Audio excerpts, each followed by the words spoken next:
PT Solusi Sinergi Digital, emiten dengan kode WiFi, listing pada tanggal 30 Desember tahun 2020.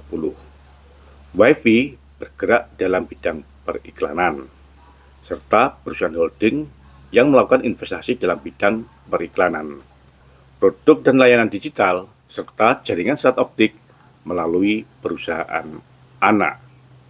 Sesuai dengan prospektusnya disampaikan bahwa sejak tahun 2016, perseroan menjalankan kegiatan usaha penjualan kopi. Mulai tahun 2018, perseroan memperluas kegiatan usahanya pada periklanan, baik melalui out of home advertising atau OOH maupun melalui digital advertising. Pada tahun 2019, perseroan mendirikan PT Kreasi Kode Digital sebagai perusahaan anak yang menjalankan usaha di bidang pengembangan produk dan layanan digital. Selain itu, pada tahun 2019 juga, perseroan mulai melakukan pemasangan jaringan serat optik. Saat prospektus IPO diterbitkan pada tahun 2020, kegiatan usaha utama yang dijalankan oleh perseroan adalah periklanan, serta perusahaan holding yang melakukan investasi dalam bidang periklanan, produk layanan digital, dan jaringan serat optik melalui perusahaan anak. Sesuai dengan prospektusnya, data kuantitatifnya menunjukkan bahwa kontribusi perusahaan anak saat WiFi menjelang listing diperoleh dari segmen usaha periklanan, penjualan kopi, penjualan brewing kopi, serta marketing fee. Dengan proporsi pendapatan dari periklanan mencapai sebesar 99% pada April tahun 2020. Sampai dengan akhir tahun 2018, proporsi pendapatan dari periklanan ini masih 0%.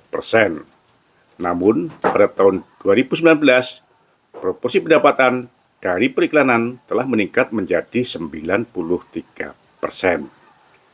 Dengan demikian, angka-angka tersebut menunjukkan bahwa IPO WiFi saat itu adalah untuk melakukan perubahan usaha yang sedang berjalan yang belum genap berusia 2 tahun. Hal ini wajar karena perseroan yang didirikan di Jakarta pada tanggal 6 September 2012 tersebut awalnya bernama PT Locafe Indonesia, yang menggambarkan identitasnya adalah usaha dalam produk kopi.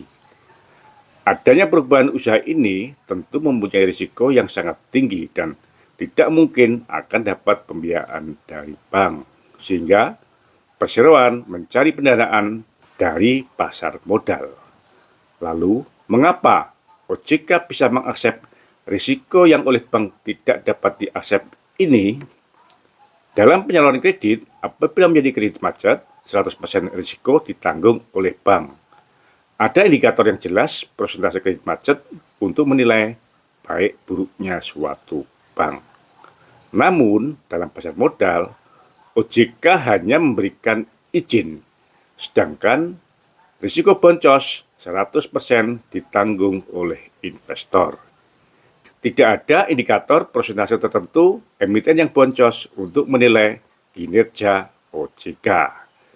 Jelas dan enak banget bagi OJK kan?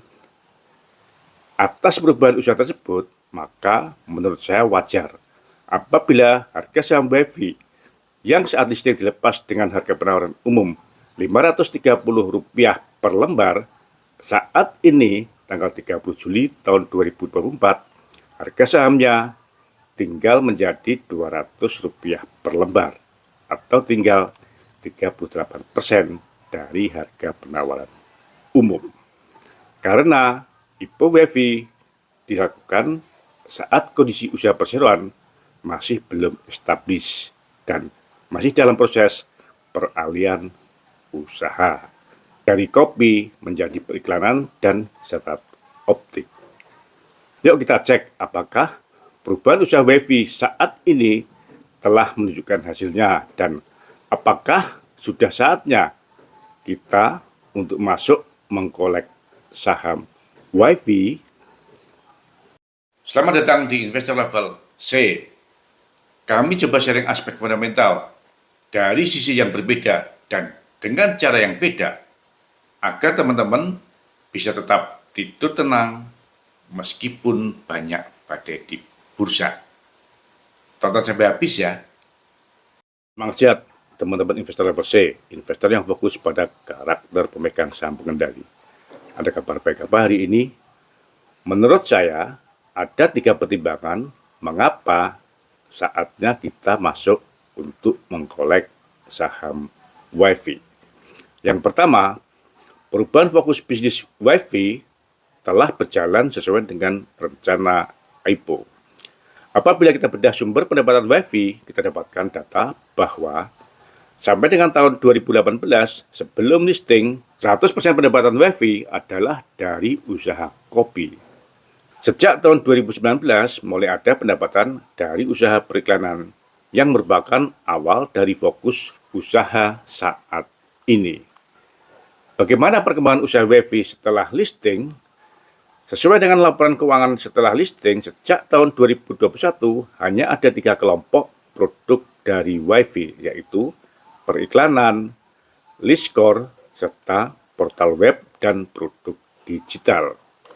Periklanan mencakup usaha berbagai jasa periklanan, baik dengan kemampuan sendiri atau disubkontrakkan, meliputi jasa bantuan sebagai penasehat, jasa kreatif, produksi bahan periklanan, serta perencanaan dan pembelian media. Yang kedua, layanan penyewaan korslet optik atau listcore. Dalam menjalankan kegiatan usaha ini, perseroan awalnya melakukan penanaman kabel strat optik di sepanjang jalur kereta api di Pulau Jawa, bekerjasama dengan PT Kereta Api Indonesia Persero dengan periode kerjasama sepanjang 10 tahun. Adapun kapasitas kabel yang ditanam sepanjang jalur tersebut sejumlah 144 core atau 12 tub dengan masing-masing tub berisi 12 core.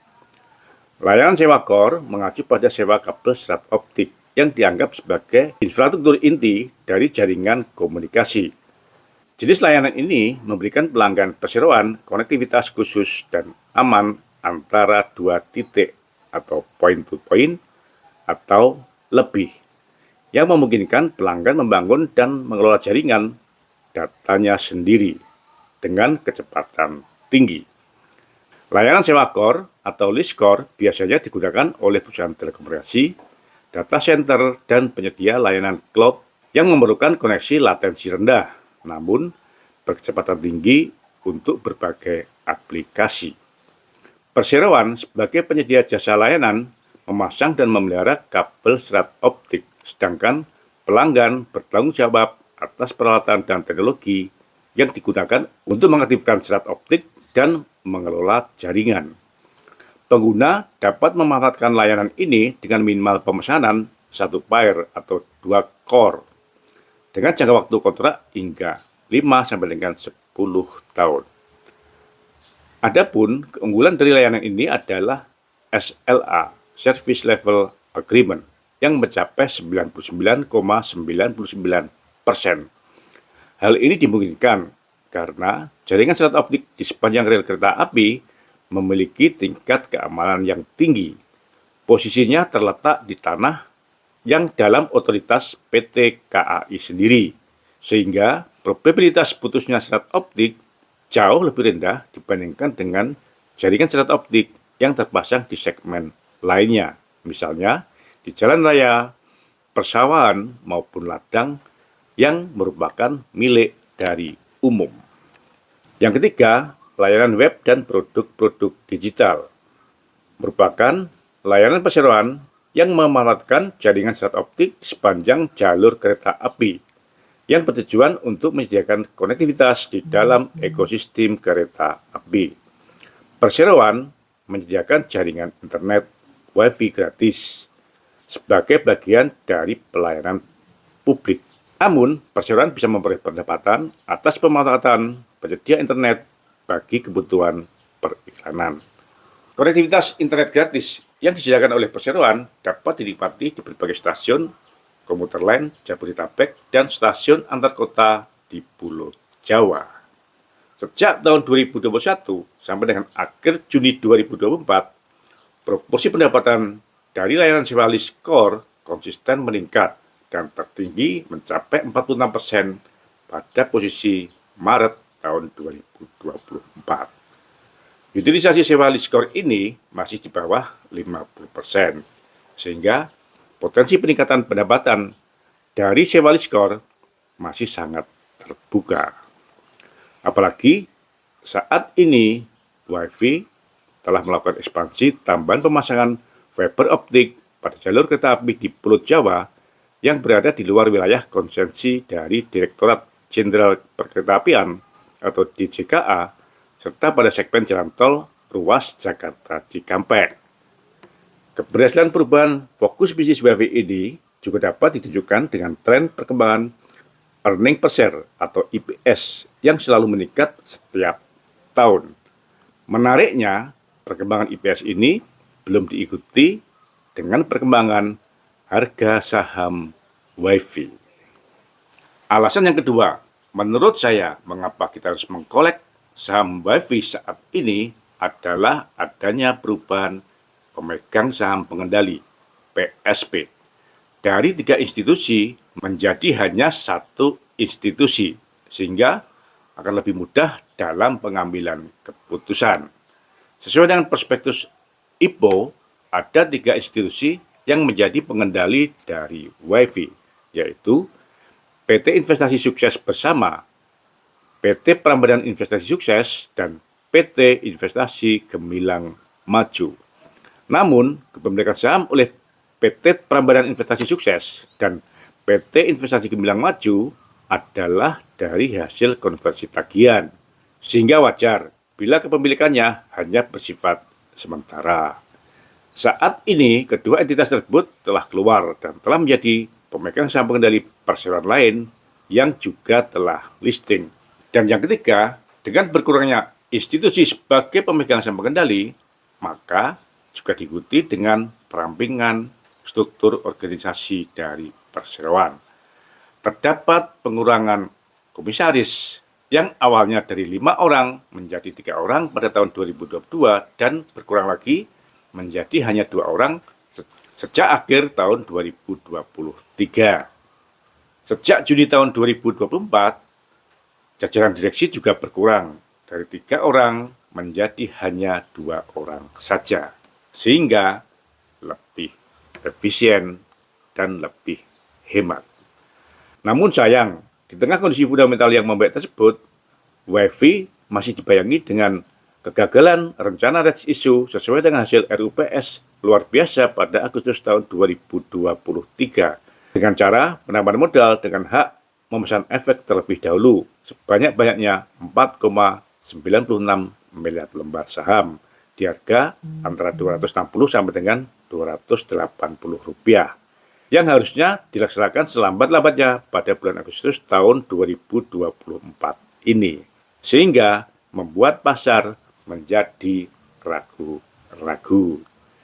Nah, apakah dengan rilisnya laporan keuangan WiFi posisi 30 Juni 2024 yang menurut saya kinerjanya sangat baik ini akan mampu membuat saham WiFi sangat menarik untuk dikoleksi dan akan mampu membawa harga saham WiFi kembali ke harga IPO-nya yang kecepatan dulu?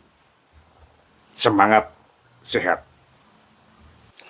Terima kasih telah menonton. Jangan lupa kasih komen agar channel Investor Level C selalu lebih berkualitas. Dan jangan lupa sharing agar teman-teman lainnya bisa mendapatkan manfaat dari channel Investor Level C. Terima kasih.